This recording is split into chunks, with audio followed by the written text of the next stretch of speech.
ถ้าคิดถึงเรื่องของการจับกลุ่มยาเสพติดขนาดใหญ่แน่นอนต้องคิดถึงแขวงบ่อแก้วและล่าสุดก็เกิดขึ้นอีกแล้ว2กรณีก็คือห่างกันแค่2 วัน Time to share D+ ผลิตภัณฑ์ปกป้องตับจากเครื่องดื่มแอลกอฮอล์สวัสดีท่านผู้ชมกลับมาพบกับรายการ Time to Share สำหรับหัวข้อที่เราอยากจะนำเสนอในวันนี้ก็คือเกี่ยวข้องกับเรื่องของการจับกลุ่มยาเสพติดที่ว่าเกิดขึ้นอีกแล้วอยู่ที่แขวงบ่อแก้วเนาะซึ่งว่าในประเทศลาวเขานี่ถ้าว่าเป็นแขวงที่ขึ้นชื่อเรื่องของการจับกลุ่มยาเสพติดแน่นอนต้องคิดถึงแขวงบ่อแก้วและล่าสุดเพจของปกส.แขวงบ่อแก้วรายงานเกี่ยวกับเรื่องของการจับกลุ่มผู้ลักลอบขนส่งยาเสพติดก็คืออิงตามบทรายงานของแผนกสกัดกั้นและกำจัดยาเสพติดปกส.แขวงบ่อแก้วเลขที่2427ในวันที่6เดือน6ปี2025ในเวลาประมาณ 11:30 น.เจ้าหน้าที่กองบัญชาการปกส.แขวงบ่อแก้วที่ลงเหตุเวียกอยู่หน่วยเฉพาะกิจกวดกาพาหนะอยู่จุดบ้านก้อนตื้นเมืองปากทาแขวงบ่อแก้วได้กวดการรถตู้ยี่ห้อ Toyota Hiace 4 ปอนด์4 ปอนด์เงินเลขทะเบียนก็คือกบ0158กำแพงนครหลวงเวียงจันทร์ผ่านการกวดกาสงสัยว่ารถตู้คันดังกล่าวมีการดัดแปลงสภาพเทคนิคทางเจ้าหน้าที่ได้มั่งไขเบิ่งจุดที่ว่าสงสัยแล้วพบเห็นยาเสพติดประเภทเคตามีนจำนวน124ห่อน้ำหนัก124กิโลกรัมซึ่งได้มีการสุกเสื่องอยู่ทางหลังคาของรถนบอนที่มีการดัดแปลงสภาพจึงได้มีการกักตัวผู้ขับขี่ชื่อเท่าจะทออายุ35 ปีอาชีพหลักๆก็คือแล่นรถโดยสารอยู่บ้านดอนธาตุเมืองต้นเพิงแขวงบ่อแก้วพร้อมกับของกลางประเภทยาเสพติดเพื่อดำเนินคดีในการสืบสวนสอบสวนต่อไปซึ่งว่าเครื่องของกลางในคดีดังกล่าวที่ว่าได้มาและก็เครื่องที่ติดตัวของผู้ขับขี่รถคันดังกล่าวตัวที่1ก็คือเคตามีนที่เป็นยาบ้าก็คือ124ห่อและก็น้ำหนัก124กิโลกรัมและตัวที่2ก็คือรถตู้ที่เป็นของกลางเช่นเดียวกันนั่นก็คือรถตู้1คันรถตู้ Toyota Hiace ทะเบียนกบ0158กำแพงนครหลวงเวียงจันทร์และตัวที่3ก็คือโทรศัพท์มือถือจำนวน1หน่วยและตัวที่4ก็คือโมงที่ว่าใส่อยู่ในแขนจำนวน1หน่วยเช่นเดียวกันซึ่งในปัจจุบันทางเจ้าหน้าที่วิสาเฉพาะพร้อมดำเนินคดีกำลังสืบสวนสอบสวนเพื่อขยายผลต่อไปตื่มอีกการจับกุมยาเสพติดในบ่อแก้วแทบจะเป็นเรื่องปกติและสำหรับทุกมื้อนี้เพราะว่าเวลาจับแต่ละครั้งมีแต่รถใหญ่ๆซึ่งว่าในช่วงที่ผ่านมาข่าวนี่บ่มีเลยว่าปรากฏเรื่องของการจับยาเสพติดขนาดน้อยแต่ละครั้งที่จับได้ระดับล้านเม็ดขึ้นไปบางทีเอารถบรรทุกมาลากเอาบางทีเอารถแบบรถ10 ล้อแบบรถดำแบบนี้สิมาแก่พวกยาเสพติดซึ่งว่ามีแต่ขบวนใหญ่ๆที่ว่าเขาจับได้แต่ละเชื่อ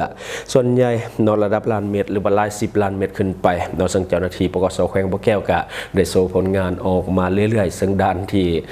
ขึ้นชื่อเรื่องของการจับกุมยาเสพติดหลายที่สุดก็คือด่านนำเกิงซึ่งว่าอยู่ระหว่างเมืองห้วยทรายกับเมืองต้นเพิงซึ่งว่าเจ้าหน้าที่จับกุมได้อยู่จุดนี้นี่ถือว่าหลายกว่าหมู่อันนี้ก็คืออีกหนึ่งผลงานของเจ้าหน้าที่อยู่ในแขวงบ่อแก้วที่มีการจับกุมยาเสพติดก็ถือว่าล็อตใหญ่สมควรก็คือ100 ปลายกิโล124 กิโลก็ถือว่าหลายและห่างกันแต่เพียงเล็กน้อยก็คือห่างกันแต่2 วันกับเหตุการณ์ที่มีการจับกุมยาเสพติดเพราะว่าก่อนหน้านี้การจับกุมยาเสพติดเช่นเดียวกันในครั้งวันที่4เดือน6ปี2025ในเวลาประมาณ 16:30 น.ขออภัย 18:30 น.ทางเจ้าหน้าที่ตำรวจปกส.เมืองต้นเพิงแขวงบ่อแก้วได้รับจากแหล่งข่าวได้รับข่าวจากแหล่งข่าวว่ามีการมีกลุ่มแก๊งค้ายาเสพติดกำลังจะมีการเคลื่อนย้ายอยู่บ้านซีดอนมีคุ้มดอนงามเมืองต้นเพิงแขวงบ่อแก้วจากนั้นเจ้าหน้าที่ปกส.เมืองต้นเพิงได้สมทบกับปกส.กลุ่มบ้านได้ลงติดตามอยู่ท่านำแคมคองท่านำแคมคองเขตบ้านซีดอนมีหรือว่าคุมดอยงามฮอดเวลาประมาณ20 โมงได้เห็นเรือกาบหรือว่าเรือหางยาวเขามาจอดอยู่ท่าน้ำเจ้าหน้าที่จึงได้ขี่รถลงไปท่าน้ำแล้วก็ลงไปจุดที่ว่าเขาจะจอดเรืออยู่แล้วก็พบเห็นประมาณ 6-7 คนที่ว่าแล่นออกจากกำแพงหัวที่แล้วก็ปะเหือที่จอดไว้อยู่ท่าเจ้าหน้าที่ก็ได้บอกให้หยุดแต่ว่าพวกเกี่ยวบ่หยุดก็คือพากันแล่นไปต่อเนื่องแล้วได้ยินแต่เสียงปืนแตกของกลุ่มคนบดีที่ว่าเขาเจ้ายิงขู่เจ้าหน้าที่ประมาณ3 นัดแล้วก็มีอีก1 คนที่ว่าโดดลงน้ำเจ้าหน้าที่ตำรวจจึงได้ยิงปืนขู่ประมาณ10 ลูกหรือว่า10 นัดแล้วก็สามารถที่จะจับได้1 คนชื่อเท่าไม้นวลแสงพานาวันเท่าไม้นวลแสงพานาวันอายุ42 ปีอาชีพกรรมกรอยู่บ้านซีดอนมีเมืองต้นเพิงแขวงบ่อแก้วพร้อมเครื่องของกลางยาเสพติดประเภทเคตามีนจำนวน7 กระสอบและก็มี200 ห่อน้ำหนักก็คือ200 กิโลกรัมและก็ยาไอซ์จำนวน1 ห่อน้ำหนัก1 กิโลกรัม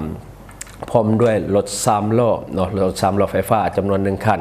ส่วนบุคคลอื่นๆเนาะประมาณ 5-6 คนที่ว่าแล่นนี้ไปแม่นสามารถเอาตัวหลบหนีไปได้เนาะปัจจุบันเจ้าหน้าที่พร้อมดำเนินการสืบสวนสอบสวนหากลุ่มแก๊งผู้ร่วมขบวนการเพื่อมาดำเนินคดีตามระเบียบกฎหมายต่อไปเนาะอันนี้ก็คือเหตุการณ์ที่ว่าเกิดขึ้นก่อนหน้านั้นก็คือในวันที่4 เดือน 6 ปี 2025เนาะซึ่งว่าห่างกันเพียงแต่2 วันเท่านั้นเนาะที่ว่ามีการจับกลุ่มก็ถือว่าลดใหญ่สมควรที่ว่าจับได้ในการเนาะก็คือจับได้แต่ผู้เดียวคน 6-7 คนแต่ว่าจับได้แต่ผู้เดียวที่เหลือหลบหนีได้แต่ว่าจะได้ก็ตามเจ้าหน้าที่เพิ่นก็จะสอบสวนสืบสวนเนาะขยายผลต่อไปอย่างไรก็ตามได้อย่างแน่นอนเพราะว่าจับมาได้แล้ว1 คนตัวนี้แหละจะเป็นพยานที่สำคัญที่จะนำไปสู่การจับกลุ่มที่เหลือเนาะ2เหตุการณ์นี้เกิดขึ้นห่างกันแต่2 วันเท่านั้นในวันที่4และก็วันที่6เนาะซึ่งว่าอันนี้มันแสดงให้เห็นว่าการค้ายาเสพติดหรือว่าการขนย้ายยาเสพติดในแขวงบ่อแก้วเนี่ยมันเกิดขึ้นทุกวันแต่ว่ามันมีรอดแน่แล้วก็ถูกจับแน่แบบนี้นะเนาะแต่ว่าส่วนใหญ่ก็ถูกจับนั่นแหละเหตุสารพัดวิธีในการสูบเสียงยาเสพติดเนาะหลบสายตาเจ้าหน้าที่บ่ว่าจะมีการดัดแปลงหรือว่าการเอาเครื่องทับหรือว่าเสียงซ่อนสารพัดรูปการที่ว่าเขาเจ้าเฮ็ดแต่ก็บ่รอดสายตาเจ้าหน้าที่แล้วก็ถูกจับกุมในที่สุดเนาะอย่างกรณีล่าสุดนี่ก็เฮ็ดเป็นอาชีพขนส่งโดยสารทั่วไปบางนาแต่ว่าเบื้องหลังแท้ๆก็คือขนส่งยาเสพติดเนาะซึ่งว่าเป็นรายได้หลักอยู่แล้วอันนี้เป็นอีกหนึ่งปรากฏการณ์ย่อท้อที่ว่าเกิดขึ้นในสังคมลาวเพราะว่าผู้ขนส่งโดยสารนี่ต้องมีความรับผิดชอบต่อสังคมหลายแต่ว่าสุดท้ายมาค้าขายยาเสพติดซึ่งว่าถ้ากรณีคนผู้โดยสารอยู่แล้วมันมียาเสพติดแบบนี้อาจจะเฮ็ดให้คนอื่นเสียเวลานะเนาะเพราะว่าเจ้าหน้าที่อาจจะเอาไปสอบสวนทั้งหมดแบบนี้ก็จะเฮ็ดให้เสียเวลาสำหรับผู้ที่ว่าเฝ้าไปเฮ็ดเวียกเฮ็ดงานเนาะอันนี้บ่ดีบ่ได้เนาะบ่อแก้วนี่ถือว่าเป็นแขวงที่มีการระบาดของยาเสพติดค่อนข้างที่จะหนักหน่วงเนาะมันบ่ได้เฉพาะแต่ดังในประเทศของเฮาเพื่อนบ้านของเฮาเขาก็จับตาอยู่ในแขวงบ่อแก้วหลายสมควรเปรียบเสมือนมันมีโรงงานอยู่ในแขวงบ่อแก้วเพราะว่ารถส่วนใหญ่มาจากต่างแขวงทั้งนั้นที่ว่ามาต่างเอายาเสพติดหรือว่ามาคนเอายาเสพติดจากแขวงบ่อแก้วที่จะออกจากบ่อแก้วบ่ว่าจะเข้ามาทางนครหลวงเวียงจันทน์อย่างที่จับในปัจจุบันก็คือรถจากนครหลวงเวียงจันทน์ไปแก้เอายาเสพติดเฮาก็บ่ฮู้คือกันว่าเขาสิไปใส่บ่แน่บางทีอาจจะมานครหลวงเวียงจันทน์หรืออาจจะลงไปทางภาคใต้หรือว่าอาจจะไปแถวชายแดนที่จะข้ามไปเพื่อนบ้านของเฮาก็บ่ฮู้คือกันว่าเขาเจ้าสิเอาไปทางใดเนาะแต่ที่แน่ๆมันมีรถมาจากแขวงอื่นที่จะไปคนเอายาเสพติดอยู่แขวงบ่อแก้วที่จะออกไปสู่ต่างแขวงเนาะจับได้แต่ละครั้งส่วนใหญ่ก็มักจะเห็นป้ายทะเบียนที่เป็นของนครหลวงเวียงจันทน์ส่วนใหญ่ที่ว่าจับได้แต่ละครั้งหรือบอกก็เป็นแขวงสัญญาบุรีที่เคยเป็นข่าวในช่วงที่ผ่านมาเนาะแขวงบ่อแก้วนี่ถือว่าระบาดหนักเนาะเพราะว่ามันเปรียบเสมือนเป็นโรงงานอยู่ในแขวงบ่อแก้วเนาะอันนี้เป็นความคิดส่วนตัวคือเพราะว่าบ่อแก้วในเวลาจับได้แต่ละครั้งเนี่ยมันล็อตใหญ่จำนวนหลายเนาะแล้วก็สินค้าในการแบบ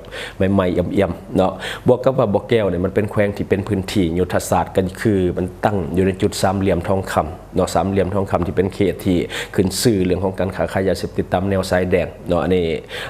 ทั่วโลกนี่แหละเขาเบิ่งเนาะทั่วอาเซียนเขาจะก็เบิ่งคือกันจุดดังกล่าวถือว่าเป็นจุดที่ล่อแหลมเรื่องของการค้าขายยาเสพติดหรือว่าค้าขายของเถื่อนต่างๆเนาะเพราะว่าแต่ละประเทศเนี่ยก็ซุ่มใส่ในการจับตาเรื่องของการเคลื่อนไหวของกลุ่มคนบ่ดีอยู่ตามแนวชายแดนกลุ่มนี้เนาะก็คือไทยเนี่ยเขาจะก็จับตาลายลาวก็คือกันแล้วก็ทางเมียนมาเนี่ยเนาะถือว่าเป็นเขตที่มีความเสี่ยงหลายสมควรแล้วก็ขบวนการค้าขายยาเสพติดในกลุ่มนี้ก็ถือว่าเป็นหนึ่งต้นเหตุของความบ่สงบที่ว่าเกิดขึ้นในช่วงที่ผ่านมาที่มีการปะทะกันแล้วก็กลุ่มก้อนของกลุ่มคนบ่ดีที่ค้าขายยาเสพติดนี่แหละทุกมื้อนี้การระบาดของยาเสพติดถือว่าหนักหน่วงสมควรอันนี้เบิ่งจากภาพรวมในสังคมโตจริงในปัจจุบันซึ่งว่าหลายคนน่าจะเห็นนํกันเนาะบ่แม่นว่าเห็นแต่เฮาดอกทุกคนก็เห็นชื่อกันว่าการระบาดของยาเสพติดซุมื้อนี้มันเพิ่มขึ้นหลายเนาะการปราบปรามให้หมดไปเนี่ยบอกเลยว่าแทบจะเป็นไปบ่ได้การที่จะปราบปรามให้ยาเสพติดหมดไปจากประเทศของเฮานี่แทบจะเป็นไปบ่ได้การเฮ็ดให้ลดน้อยถอยลงยังเป็นเรื่องยากแล้วสำหรับทุกวันนี้เพราะว่าเฮาสังเกตเบิ่งนอกจากจะมันบ่ลดลงแล้วมันยังเพิ่มขึ้นอีกตัวอย่างคือการเสพคอลลาเจนมันมีเห็นทั่วไปเนาะตามวงเล่าวงเบียร์เสพทั่วไปก็เลยว่าเฮาเบิ่งแล้วยาเสพติดนี่มันบ่ได้ลดน้อยถอยลงมันเพิ่มขึ้นด้วยซ้ำทุกวันนี้ยาเสพติดหาซื้อง่ายและก็ราคาถูกลงเด็กน้อยก็เข้าถึงได้เนาะเงินไปโรงเรียน 10,000 20,000 ก็ซื้อยาบ้าได้แล้วเพราะว่ายาบ้าเม็ดนึง 5,000 กีบในปัจจุบันฉะนั้นเนาะเด็กเล็กเด็กน้อยเงินค่าขนมไปโรงเรียนอนุบาลก็สามารถที่จะซื้อยาเสพติดได้แล้วอันนี้เป็นสิ่งที่น่าห่วงจะได้ก็ตามเนาะแต่ละครอบครัวก็ช่วยกันอบรมลูกหลานเนาะให้เข้าใจเรื่องของภัยให้ที่มาจากยาเสพติดมันบ่เฉพาะแต่เรื่องของการทำให้สภาพร่างกายหรือว่า ว่าเรื่องของแนวความคิดต่างๆแต่มันยังเป็นภัยหายสำหรับครอบครัวเนาะถ้าว่าเขาเฮือนได้ในความจิบหายก็จะเกิดขึ้นกับเฮือนนั้นอย่างแน่นอนตัวอย่างคือที่เกิดขึ้นที่สารวันเกิดที่อันเรางามเกิดที่ว่าปีเนาะที่ว่าลูกฆ่าพ่อฆ่าแม่ย้อนว่าติดยาเสพติดเนาะเอาไปบำบัดมาแล้วออกมาแล้วเอามาอยู่เฮือนสุดท้ายฆ่าแม่ทั้งสองคนอันนั้นก็พ้นพวงมาจากยาเสพติดเนาะฉะนั้นอยากให้ทุกคนอบรมลูกให้ดีให้ห่างไกลจากยาเสพติดเข้าไว้ถ้าว่ามันเข้าเฮือนได้แล้วมันจะจิบหายอย่างแน่นอนและทั้งหมดก็คือสิ่งที่เราอยากจะนำเสนอในมื้อนี้หวังว่าท่านจะได้รับสาระดีๆสำหรับท่านที่ว่าเบิ่งรายการเราอยู่คิดเห็นจะได้กับสิ่งที่ว่านำเสนอไปก็อย่าลืมฝากไว้ภายใต้คอมเมนต์ของเราและข้าพเจ้าจะเข้าไปอ่านด้วยตนเองและก็ขอฝากสำหรับท่านใดที่ว่ามีพฤติกรรมเสี่ยงเรื่องของการกินดิบกินแดงรับก้อยซอยจุเลือดแป้งตัวนี้ก็คือการนำเชื้อโรคเข้าสู่ร่างกายของท่านบางคนบ่ได้กินปลาดิบแต่ว่าเนาะมีพยาธิย้อนอย่างเขากินผักดิบกินปลาแดกดิบแบบนี้ก็เป็นพยาธิพวกใบไม้ในตับสารตับไวรัสตับคือกันดังนั้นอย่าลืมปกป้องตับด้วยผลิตภัณฑ์ดีพลัสของเราและเอาใจสำหรับกลุ่มคนที่มักดื่มมักเมาเนาะพวกดื่มเหล้าดื่มเบียร์ประจำแบบนี้และมีอาการเมาค้างตัวนี้สวยแก่เมาค้างได้แล้วก็ปกป้องตับจากฤทธิ์แอลกอฮอล์ที่จะมาทำลายเซลล์ตับอันเป็นต้นเหตุของพยาธิตับแข็งที่ว่าคนเราตายหลายในแต่ละปีดังนั้นอย่าลืมปกป้องตับของท่านด้วยผลิตภัณฑ์ดีพลัสของเรา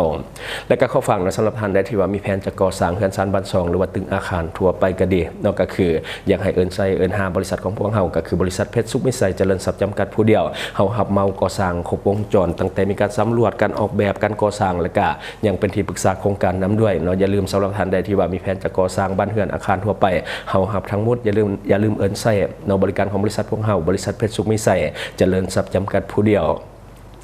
และสำหรับท่านที่ว่าเบิ่งรายการเราอยู่ถ้าคิดว่ารายการของเรามีสาระหรือว่ามีประโยชน์อยากส่งเสริมอยากซัพพอร์ตอยากจะให้กำลังใจทีมงานของพวกเราก็อย่าลืมกดติดตามช่องเพราะว่าการกดติดตามช่องถือเป็น2ทางเดียวแท้ๆที่จะเฮ็ดให้ทีมงานของเรามีรายได้และก็มีกำลังใจในการผลิตคอนเทนต์ดีๆแบบนี้ให้ท่านได้ชมเรื่อยๆอย่าลืมให้กำลังใจทีมงานของพวกเราด้วยการกดติดตามช่องขอบใจอยู่เมืองลาวใช้แต่เงินกีบลาวและส่งเสริมผลิตภัณฑ์ภายในเพื่อลดผ่อนการนำเข้าสินค้าและแก้ปัญหาเงินตาบริษัทเพชรสุขมิตรไซเจริญทรัพย์จำกัดผู้เดียวบริการก่อสร้างครบวงจรหับสำรวจพื้นที่ก่อสร้างและให้คำปรึกษาโครงการหับออกแบบโครงการต่างๆทั้งแบบ 2D และ 3D การบริการคิดไล่และการประเมินโครงการก่อสร้างหับเป็นที่ปรึกษาโครงการก่อสร้างต่างๆสำหรับท่านใดที่สนใจอยากใช้บริการกับบริษัทเพชรสุขมิตรไซเจริญทรัพย์จำกัดผู้เดียวสามารถติดต่อที่เบอร์ 02055662255 หรือ 02077776451 หรือท่านจะเข้าไปเบิ่งผลงานที่ผ่านมาของบริษัทพวกเราได้ที่แฟนเพจบริษัท PSMC จำกัด Subscribe for more video.